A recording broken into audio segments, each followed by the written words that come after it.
Welcome to the Domestique Cycling Podcast. I'm Bram Wulteputte. Alongside me is Ethan Lessiter, and we're kicking off 2026 with racing already in full swing. This week, we're looking at the Tour Down Under, especially the men's race, which starts actually right as this podcast is being recorded. We're a bit late with it, with what the organizers are calling the toughest route they've ever put together. We'll break down the key stages, the contenders, and whether defending champion Jhonatan Narváez can hold off a field that includes Jai Hindley, Jay Vine, and a surprisingly strong Ineos Grenadier squad. Ethan, how are you doing, mate? I'm very good, Bram, and I hope the viewers and listeners are as well. World Tour racing is back. It's been a quick break, really, I think. It went like that, really. You had cyclocross to fill the gap and all the other things that go along with that. Yeah, the women's race was also a very enjoyable watch over the past weekend as well. So, yeah, it's been fun. Yeah, especially the last stage, the stage from yesterday, the 3-1 sprint of Naomi Roig against the three UAE riders. EF has a bit of a tendency to win those. It's kind of nice.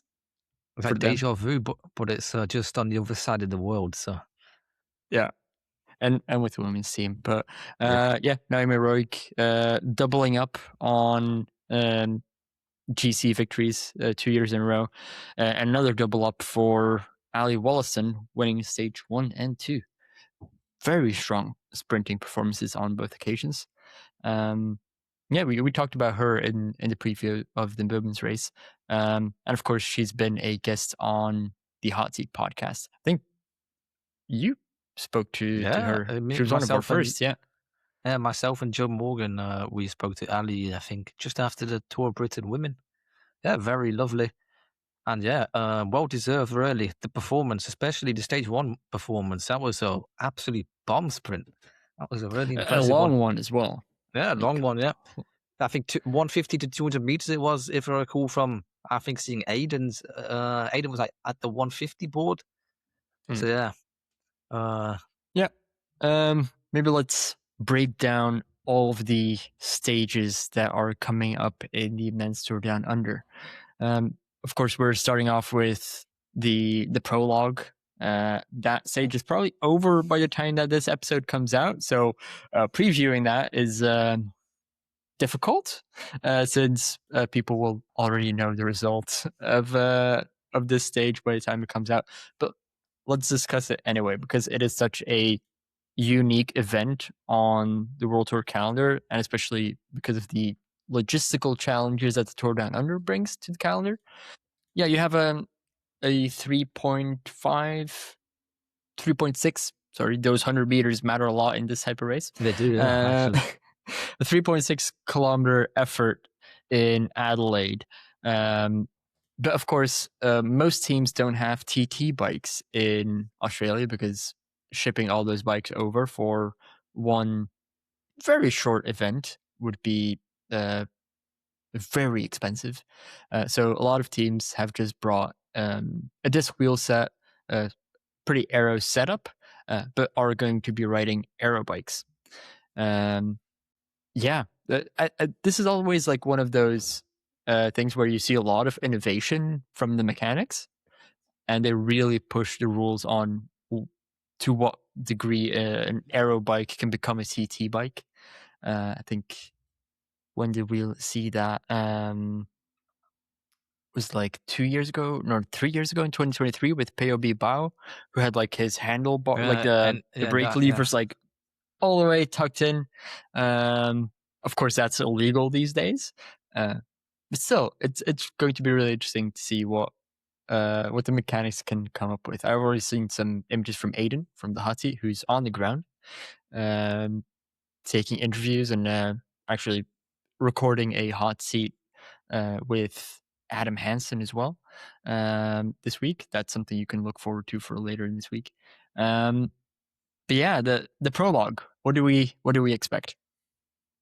It's like, for people who have seen Top Gear, it's pure speed and power. Really, that's what it's going to be. Yeah, it is rapid. You've done like that in and out job, really. The big men are going to prosper here.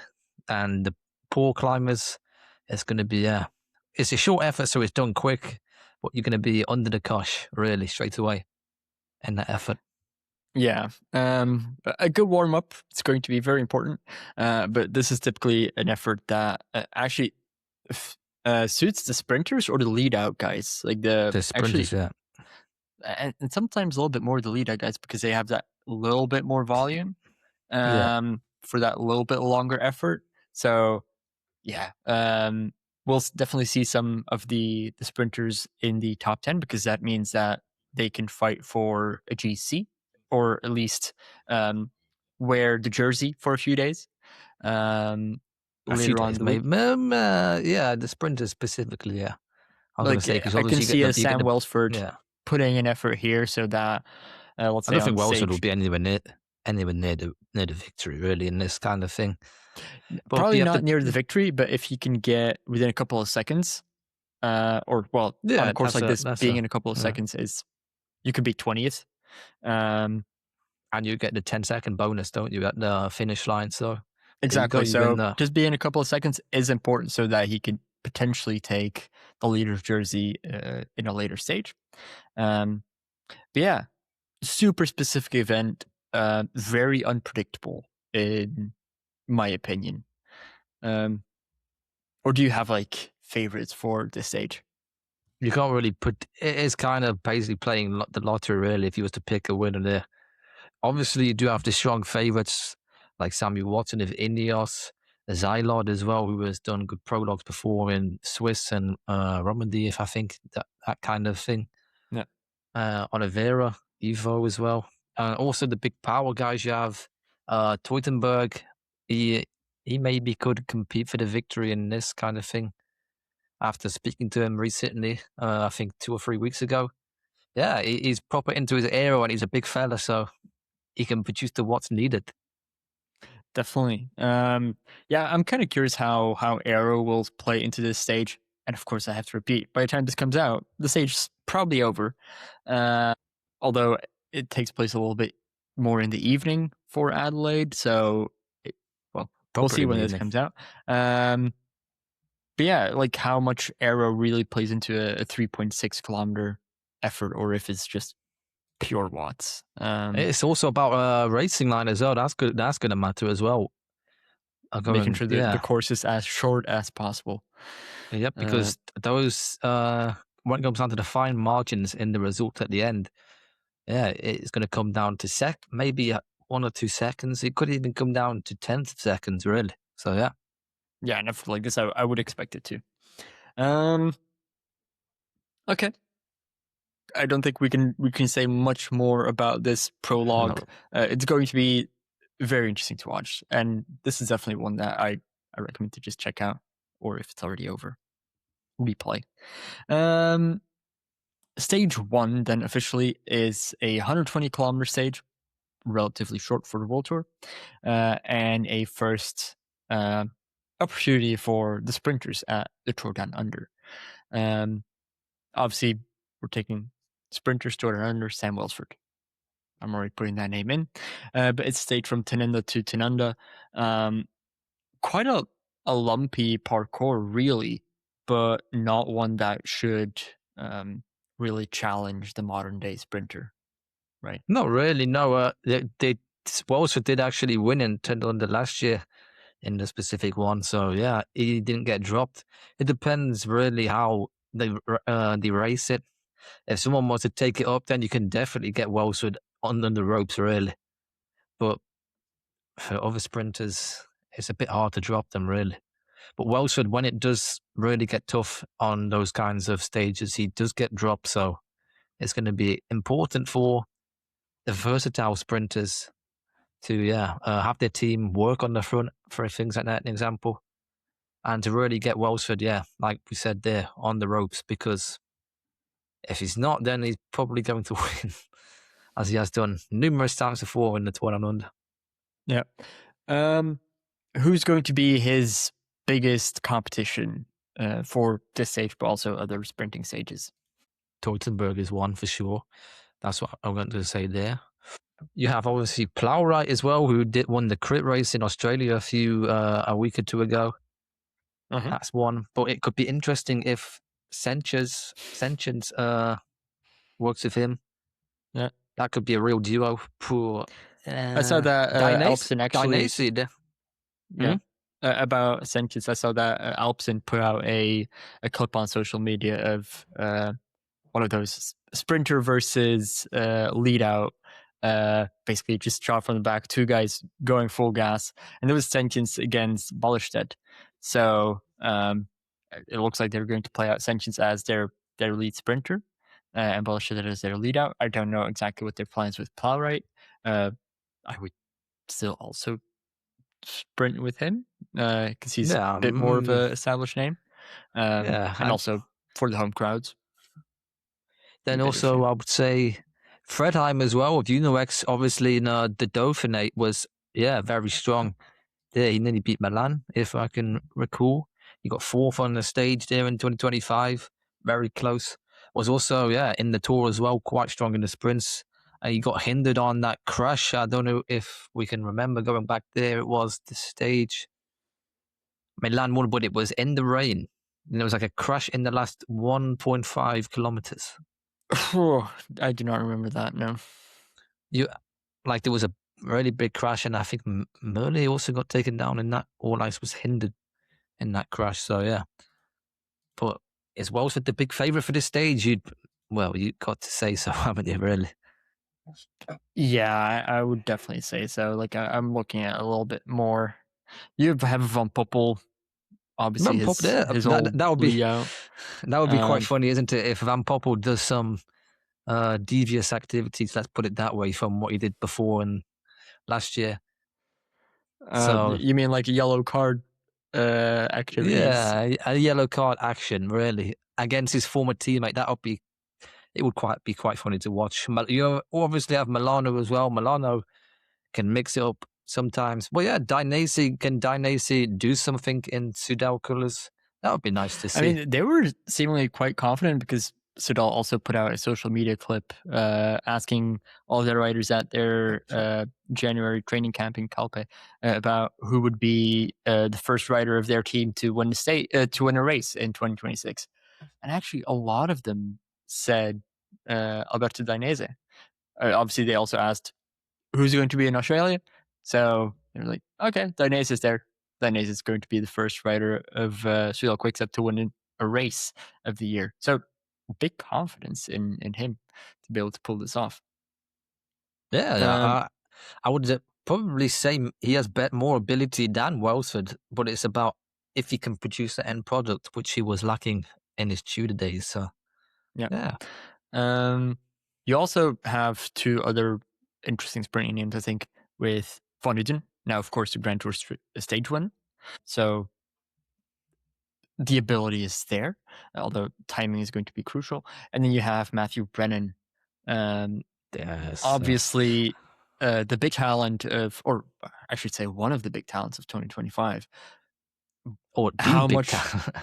Yeah, I mean, but you also have Del Toro. So one of the big talents of 2025, definitely top three, I should say. How much has he evolved over an off season? Because this will have been his first pro level off season. So which steps has he taken? And is that as a pure sprinter? Is that more of the classics rider? Because he could kind of do it all in his first season.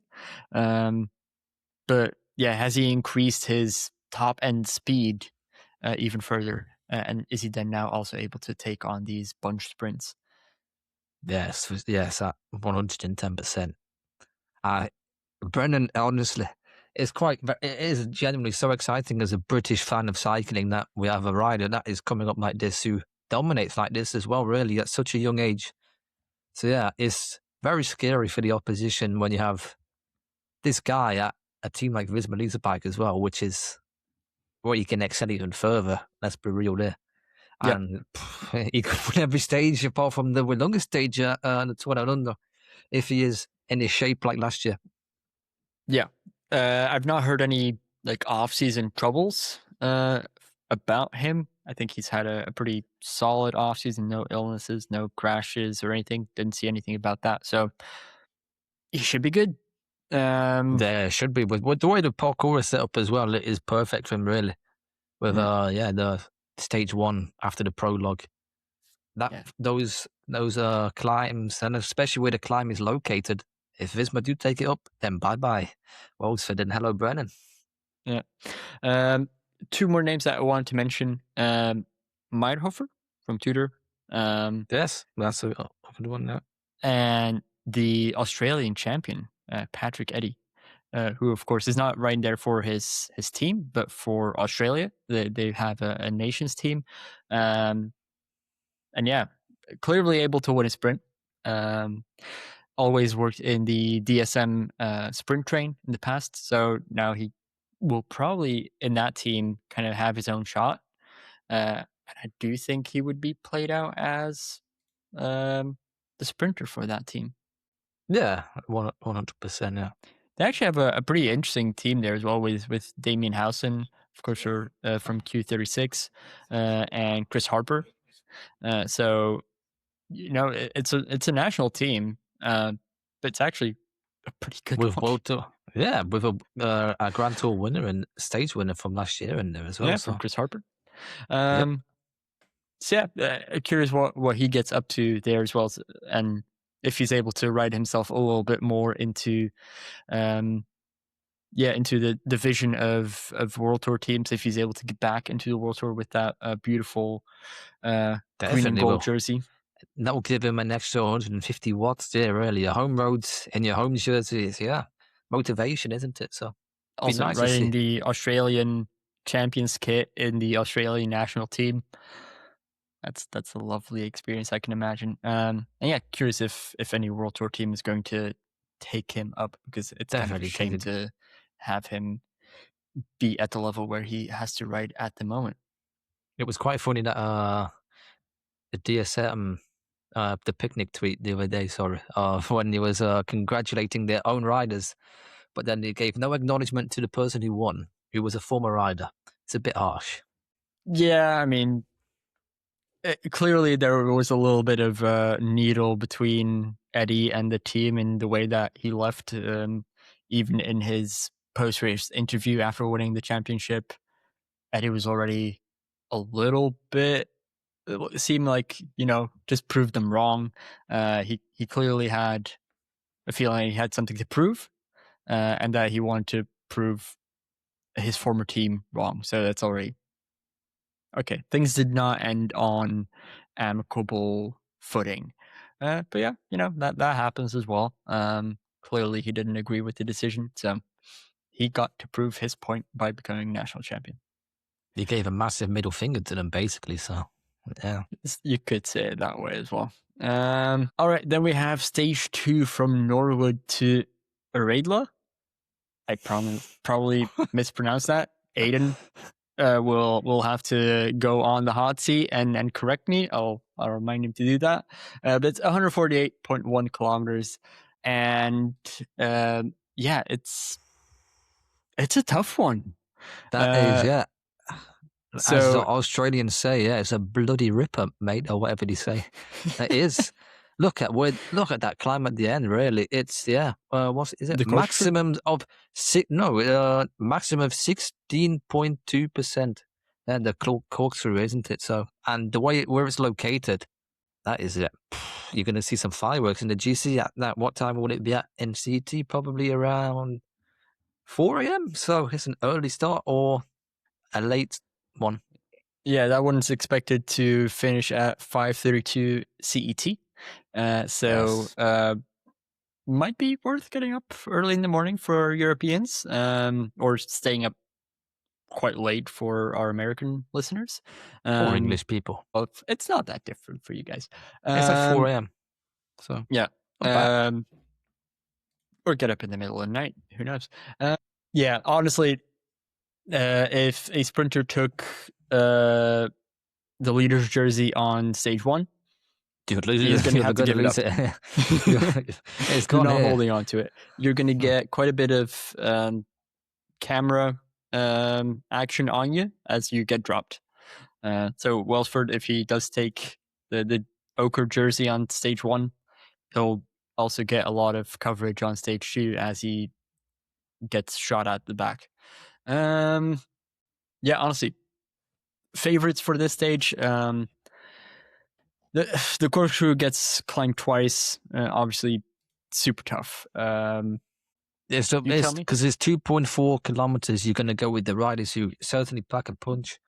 So Narváez definitely is going to be a big favorite there. Van Eetvelt as well also is a very nice rider there as well. I'm going to say Andreas Kron as well as one there. The Red Bull Bora Hansgrohe rider the Basque rider. He has a very hard name to pronounce. I'm very sorry to any Basque people, but it's called Heimer. He could certainly do well on a thing like this, but would he be given the opportunity to do so? I'm not sure. Corbin Strong could be one on here as well. Could he survive that? Yeah, he definitely can survive that. Yeah, because Corbin Strong has always been able to do it in the Tour Down Under, but when it gets to Willunga Hill, he just has a bit of a crumble, I would say. Can Brennan survive that? That is a big question mark there. But if not, then you'd probably assume that the German from Bike Age, Seifert, maybe could be having opportunity there. True. You have Movistar, Romo as well, who nearly won last year. Could he do something there? I think Romo's a really good shout. Yeah. Yeah, then you have UAE as well, Jay Vine, how that works. Yates, he's he always has a rider. Attack in him. Yeah. And also can sprint. Fischer-Black. And Fischer-Black Conrad. That's so unknown. Of course, the home riders, you have a Luke Plapp, or Ben O'Connor. Kwiatkowski. Yeah, it's on the borderline really for Kwiatkowski, I think there. Schmid, yeah, you couldn't. It's a really, really interesting list of riders you can compete for it really, and especially where it's located, you do have to have a punch kick at the end. Yeah, if you want to win this stage, like you're not going solo over the top of the corkscrew and maintaining it. You're going to get reeled back unless you're named today Pogacar, of course. But yeah, this will be a sprint finish of a very, very reduced group. Yeah, 20 kilometers from the top of that set climb all the way to the finish. So are we going to get a situation where it's like where Romo took his victory last year, where he attacked in the final kilometers? But you see the way that parkour was actually laid out, there is a few areas where you can actually escape there. Yeah, it's not just the corkscrew a little bit earlier in the stage, but then I think it's more to get some fatigue in the legs so that the time that you hit the corkscrew, it's going to matter. So it's not the Puerto stage, but that there's already some lactic acid in the legs, so that the legs can really explode when you hit that gradient of. Some riders do like that, don't they? Though, so yeah. But then obviously some other riders, mainly the sprinters, are going to be off the back. You already got that work in the legs, and then you just hit that 16%, they go boom, and you're at the back. It's like this Zwift racing, isn't beautiful. It? Yeah, like this Zwift racing, you'll be out the back straight away. Yeah. Like Bram, actually. So, all right, we're throwing shade. Okay. I went out of the back at right the start of the race. A race that Ethan finished 14th. Yeah. Anyway, we're moving on to stage 3 because we're not going to really discuss my Zwift racing. Stage 3 is one from Henley Beach to Nairn, 140 kilometers again. It's a stage that is tricky. It's also one that I think is hard to predict because you could potentially see this as a sprint, but it's also really hard. This is one where I think Welsford will really struggle. This is if you had to pick someone straight away, if your life was on the line, you're picking Matthew Brennan to win it. Yeah, aren't you?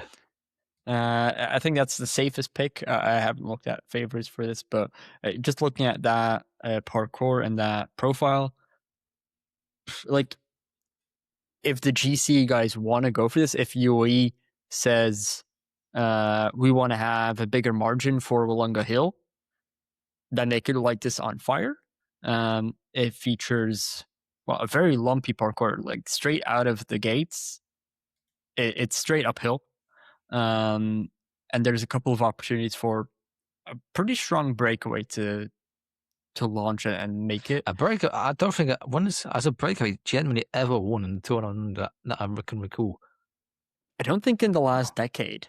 Only the late attackers, but that's not a breakaway, is it? But like, yeah, Del Toro, like in 2 years ago or something. Yeah, Del Toro also. I don't want to mention his name, but yeah, he also won a stage a few years ago. No, I don't recall. But yeah, a breakaway win in the Tour Down Under is extremely rare. And this does seem like a parkour that could potentially suit it. Although breakaway wins in short stage races in general are very rare. It's impossible because, I mean, the people are going for the GC, the teams are going to control them. But if they have like a snooze, a siesta during the race, then potentially you can. There's ample enough gap, to build a solid gap and also hold the gap. You have pretty much 15 or so kilometers in the middle where it's downhill. Yeah. So that is space where you're not going to gain much time if you are in the peloton on the riders ahead. And then you have, it's also a respite for the breakaway riders before you head uphill, for the majority of the rest of the stage. So if it's also 140 Ks, like that's not the 200 Ks plus in a Grand Tour for a breakaway. Like this is just, it's possible, but let's also be honest, I don't think the GC guys will allow it because that also puts a threat on them to lose the overall at the end, especially if like a stronger climber that kind of suffered the previous day gets in there. This stage, I will say Matthew Brennan, but I also do expect that Yoi will not make it easy on him, or maybe like a Jaco Lula if they want to cause some more fireworks after what they've done at the Nationals. Yeah, you're going to see people who dare to race really and dare to win in the last probably 20 so kilometers, especially looking at the parkour where you have that slight kicker there, which is located within the last 10 kilometers. So that is one to watch. As we mentioned before, where Romo attacked on a similar kind of look. It's possible because then everyone will just start looking at each other. Then it's up to who's going to chase the person who's solo, really. So, yeah, I mean, you'd want people like that to win. It's more interesting than when it's a sprint. All right, stage 4, Brighton to Willunga Hill. What else do we need to say? It's Willunga Hill. It's the classic Tour Down Under climb. I think you've done it on Swift the other day, didn't you? Yes, about a week or two ago. Yeah, I mean, for a 60 kg person like myself, it's quite chill. But for the sprinters and other riders who are above, obviously, my weight, 70 kg plus, it's going to be a hard day in the saddle, especially with the heat from Australia. If you don't have the heat acclimatization, you're in trouble. Let's put it that way. It's also a longer day. It's 176 kilometers. With free ascents as well. Exactly. You do Willunga Hill, I think 3 times? Yeah, twice before the summit at the end. So, and the second Willunga Hill is you pretty much go down it and then go back up it. So, yeah, no real. You have some recovery, but it'll probably be raced very hard. I mean, this is the stage where the GC gets decided. Although the last stage has some opportunities, but this is where the gaps will be made. Yeah, it's just the way. Depends on the way it's running. Really, I remember last year the same stage was running quite passively. Really, then Narváez dropped the bomb on the climb. Mhm. I think Only was not far behind. So Yeah. yeah. Romo as well. That's where he lost the GC as well, didn't it? Wasn't it? So I believe after it was, Romo, yeah. he actually he attacked, didn't he? I can't recall. Yeah, he did attack on the climb as well. So the climb is yeah, 3 kilometers, average gradient of 7.5, maximum of 11. That's just it's a classic Tour Under stage, and yeah, this is where GC is decided. I don't really have anything more to say. We've mentioned all of the riders that are going to play a role in the GC. They will all be there for this stage and fight it out. If you had to say a stage winner, would you go with Narváez? it's the boring one, isn't it? But if I Is a little was, bit the boring one, yeah. let's predict our podium. I think that's what we should do. Really, I'm going to go obviously Narváez in first. Then second, I want to go with O'Connor, and third Van Eetvelt. Okay. I'm going to flip that and going to say Van Eetvelt to win, then Narváez and then O'Connor. Yeah. Same Van three Eetvelt names, but I Van think Eetvelt is I'm flipping it. definitely. Really, I think it's also a very big season for him. Yeah. Obviously, he's always had his troubles, but I think he's such a underrated rider. I think, was it last year in the UAE tour, or was it the year before? It was, yeah. I remember it was a UAE tour, and then he does love a late attack, and especially on Willunga, if you do attack, you can escape for sure, because it's about who is going to ride, and you expect that UAE is likely to ride. Would there be leadership problems in the UAE? You'd assume not, because Jay Vine and Narváez and Yates, you're gonna have. Yates is probably going to ride there for them, isn't he? So, and then who out of That's kind of Narváez what and it Vine? sounds like. Who is Vine? And is Vine going to ride for Narváez, or is Narváez? I don't know what's going to happen there. That's why I actually put Narváez as instead of Vine in favorites, because I think that Vine The is type actually of effort that it is more of a Narváez type effort. If the climb was like 5Ks, I would say Vine for sure, or and a bit Yates. more 1 or 2 more % gradient in average, you'd then say Vine.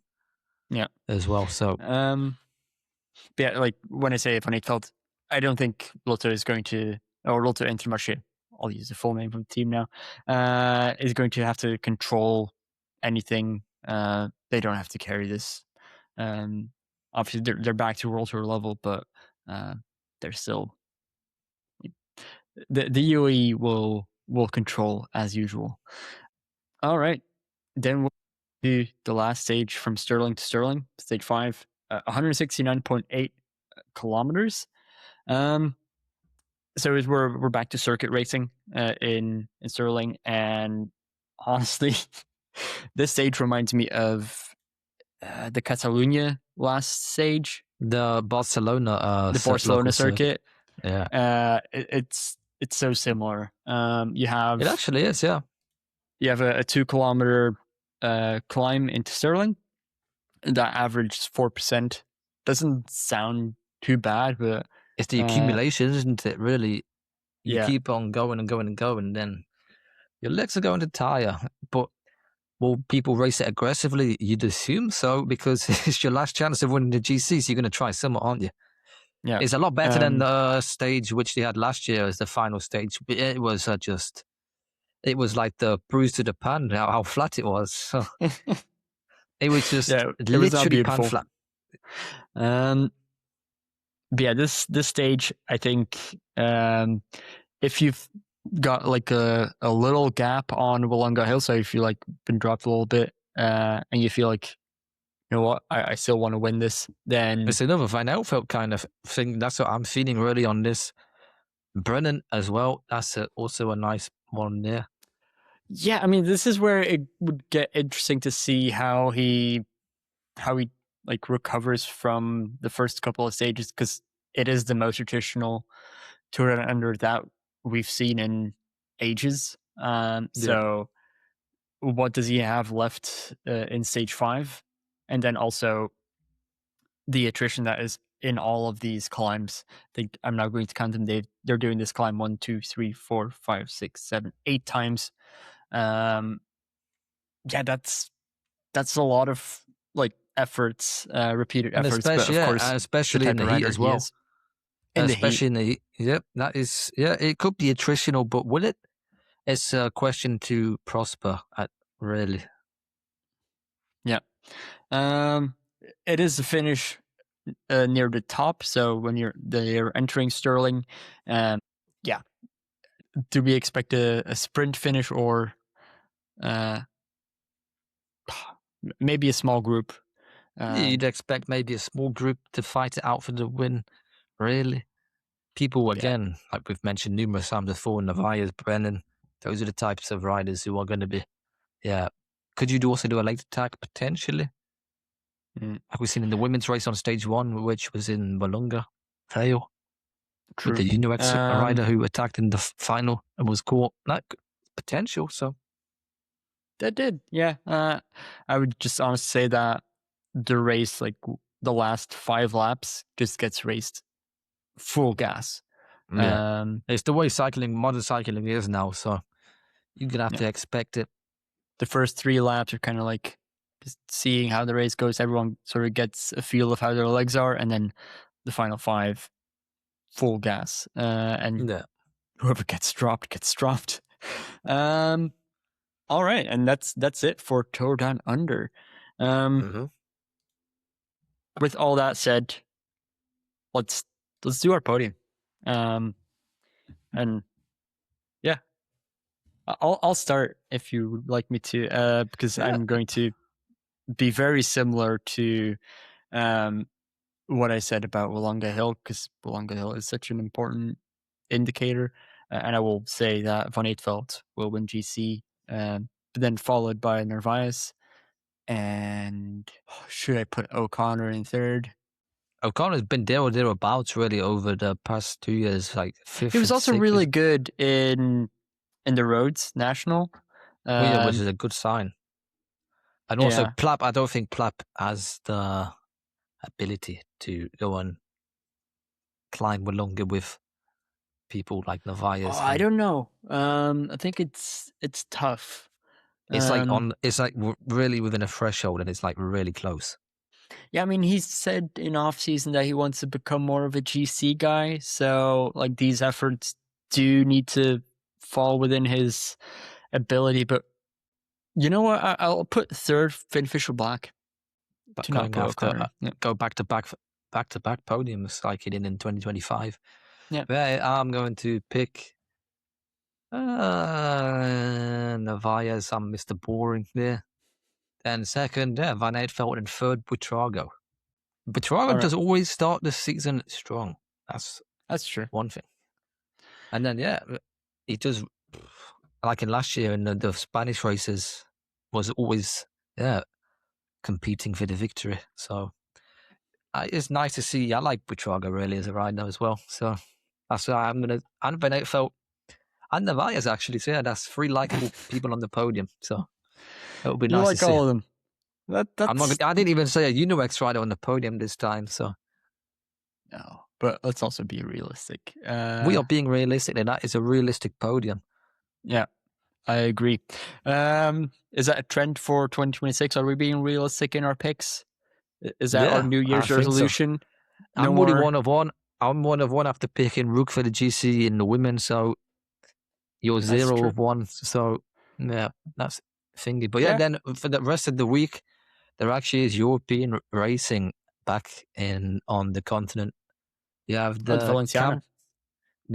Classica Camp de Movedra on the 23rd. You have Gran Premio Castellan Ruta de la Ceramica the day after. That's always a nice race. Then you have Valenciana, like you mentioned before, which has a very good start list, by the way. which I think I can recall. Always Yeah, does. Pablo Torres, Cosnefroy in his new colours as well. Ulisse, the more Verdre on the day before was Magado and Pablo Torres, and Groenewegen in his new colours. So that's something for people to look out for, which I'm sure they will be looking out for.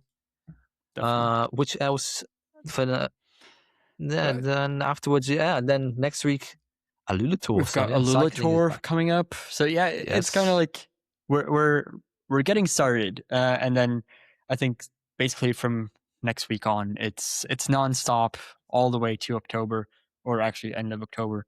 But yeah, this was it. This was our preview of the Tour Down Under. If you've thought we've been idiots and we completely missed some names or predictions, put them in the comments. If this comes out after the prologue finishes and we're already looking like idiots, great, put it in the comments. Maybe we're just comment baiting. And yeah, for the full written preview of this, you should check out the article on domestiquecycling.com, and as well as some how to watch guides, because of course watching the Tour Down Under can be a little bit of a tricky situation for Europeans and Australians, but we've got a little guide for you on domestiquecycling.com as well.